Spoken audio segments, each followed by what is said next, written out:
Pernahkah kamu bertanya-tanya bagaimana suara bergerak? Suara bergerak seperti gelombang yang tak kasat mata.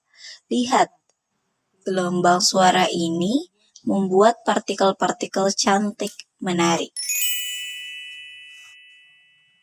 Suara ada di mana-mana, tapi tahukah kamu dengan kecepatan berbeda tergantung di medium apa? Di dalam zat padat seperti kayu, partikel-partikelnya rapat. Jadi gelombang suara merambat paling cepat. Di dalam air, partikelnya lebih bergerak bebas. Gelombang suara merambat lebih lambat daripada di kayu. Dan di udara, partikel-partikelnya sangat renggang.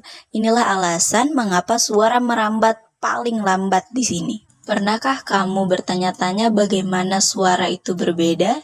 Ini dia perbandingannya. Di gua, suara memantul di dinding keras dan menciptakan gema yang keras dan jelas. Tapi lihat ini. Di ruangan dengan dinding busa, suara diserap dan tidak ada gema sama sekali. Jadi itulah cara perbedaan frekuensi dan material mempengaruhi suara kita yang kita dengar. Menarik kan? Nah, untuk paham tentang materi itu, mari kita sama-sama bahas bunyi dan sifatnya. Pernahkah kalian memainkan alat musik seperti gitar, suling, atau drum? Apakah setiap alat-alat musik itu menghasilkan bunyi yang berbeda-beda? Kira-kira kenapa ya alat-alat musik itu bisa menghasilkan bunyi yang berbeda-beda? Ayo kita pelajari bersama. Apa itu bunyi? Sebelum kita bahas sifatnya, harus dipahami baik-baik ya anak-anak, bunyi itu apa? Jadi bunyi atau suara merupakan gelombang getaran yang timbul dari benda yang bergetar. Sifat-sifat bunyi yang akan kita bahas kali ini ada 3. Yang pertama, bunyi dapat merambat, bunyi dapat dipantulkan, dan bunyi bergerak ke segala arah. Bunyi dapat merambat.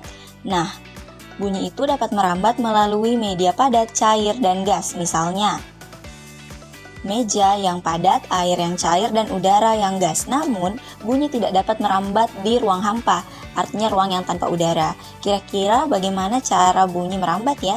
Mari kita lakukan percobaan. Jadi, pada pertemuan kali ini, anak-anak sekalian akan melakukan percobaan. Yang pertama, yaitu dengan langkah-langkah seperti ini. Lalu ada percobaan yang kedua, seperti yang ada pada layar. Nah, setelah melakukan kedua percobaan tadi, tahukah kamu bahwa suara bisa dipantulkan?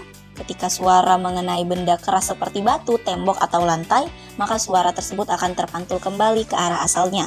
Proses pantulan suara ini dikenal sebagai gema atau gaung. Bisa kalian coba dengan berteriak ke arah dinding kelas sekeras mungkin dengan pintu kelas tertutup. Apakah kalian mendengar suara kalian kembali?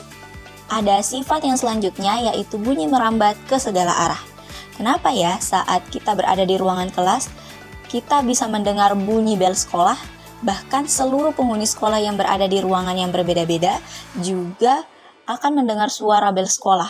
Semua itu karena sifat bunyi yang dapat merambat ke segala arah. Untuk itu, mari kita lakukan percobaan bunyi yang berbeda-beda. Langkah-langkahnya seperti ada pada layar. Nah, bunyi ini juga memiliki manfaat. Hewan seperti kelelawar, paus, dan lumba-lumba memiliki kemampuan yang disebut ekolokasi.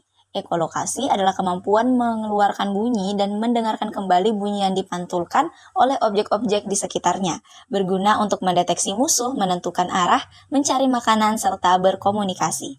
Bunyi akan memantul kembali ketika terkena objek seperti pohon, serangga, dan bebatuan.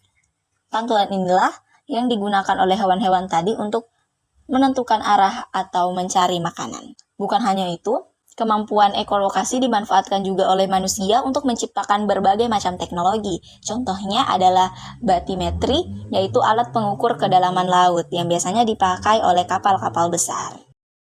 Nah, supaya lebih paham dengan materi sifat-sifat dari bunyi, yuk kerjakan kuis berikut ini.